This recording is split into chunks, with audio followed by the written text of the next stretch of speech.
सोमवार व्रत कथा।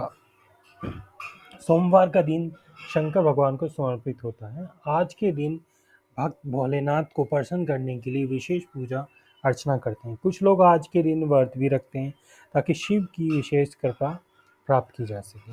बाबा भोलेनाथ के आशीर्वाद के लिए आप भी सोमवार का व्रत करें तो शिव व्रत कथा को पढ़कर और सुनकर इस उपवास को पूरा करें।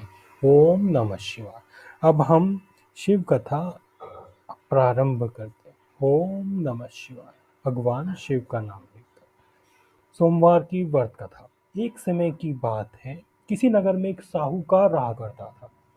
उसके घर में धन की कोई कमी नहीं थी, लेकिन उसकी कोई संतान नहीं थी। इस कारण वह बहुत दुखी रहता था। पुत्र प्राप्ति के लिए वह प्रत्येक सोमवार को व्रत रखता था और पूरी श्रद्धा के साथ शिव मंदिर जाकर भगवान शिव और पार्वती की पूजा अर्चना करता था। उसकी भक्ति देखकर एक दिन माँ पार्वती प्रसन्न हो गई और भगवान शिव से उस साहूकार की मनोकामना पूर्ण करने की आग्रह करने लगी।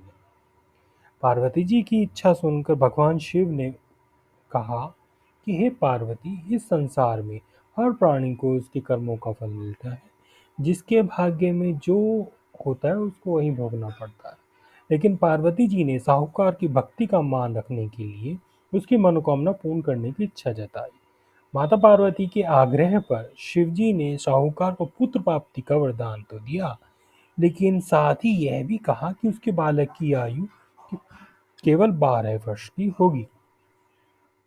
माता पार्वती और भगवान शिव की बातचीत को सुनकर साहूकार सुन रहा था। उसे न तो इस बात की खुशी थी और न ही दुख था। वह पहले की भांति शिव जी की पूजा करता रहा। कुछ समय के बाद साहूकार के घर एक पुत्र का जन्म हुआ।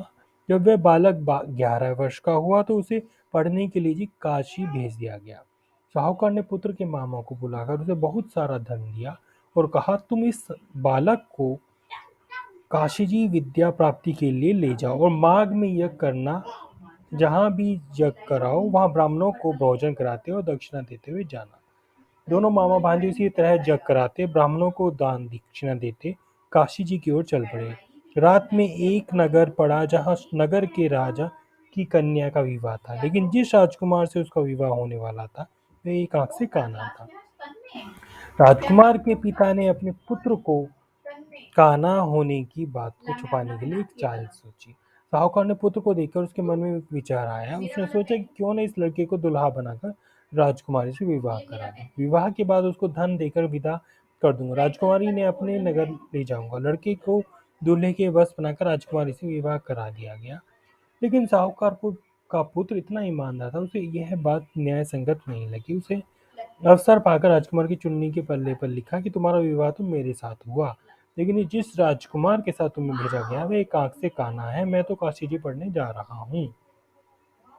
जब राजकुमारी ने चुन्नी पर लिखी बातें पढ़ी तो उसे अपने माता पिता को यह बात बताई। राजा ने अपनी पुत्री को विदा नहीं किया, जिससे बारात वापस चली गई। दूसरी ओर साहूकार का लड़का और उसका मामा काशी जी पहुंचे। वहां जाकर उन्होंने यज्ञ किया।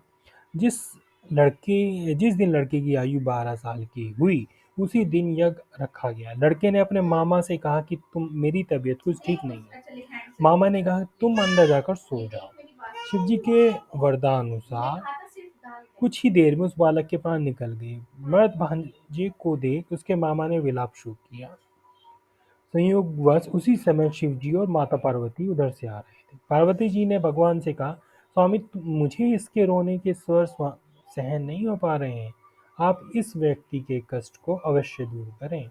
जब शिवजी मृत बालक के समीप गए तो वह बोले कि यह उसी साहूकार का पुत्र है जिसे मैंने 12 वर्ष की आयु का वरदान दिया। जब इसकी आयु पूरी हो चुकी है, लेकिन मात भाव से विभोर माता पार्वती ने कहा, हे महादेव, आप इस बालक को और आयु देने की कृपा करें, अन्यथा इसके वियोग में उसके माता पिता भी तड़प तड़प कर मर जाएंगे।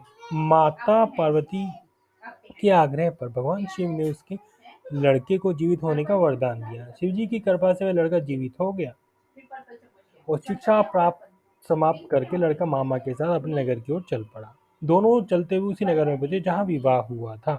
उस नगर में उन्होंने यज्ञ का आयोजन किया। उस लड़के के ससुर ने उसे पहचान लिया और महल ले जाकर उसकी खातिरदारी की और अपनी पुत्री को विदा किया।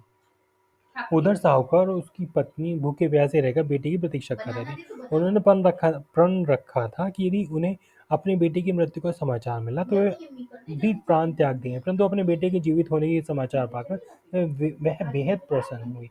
उसी रात भगवान शिव ने व्यापारी के स्वप्न में आकर कहा, हे श्रेष्ठी, मैंने तेरे सोमवार के व्रत करने और व्रत कथा सुनने से प्रसन्न होकर तेरे पुत्र को लंबी आयु प्रदान की। इसी प्रकार जो कोई सोमवार व्रत कथा है या कथा सुनता है, उसको पढ़ता है, उसके सभी दुख दूर हो जाते हैं और समस्त मनोकामनाएं पूर्ण होती हैं। ओम नमः शिवाय।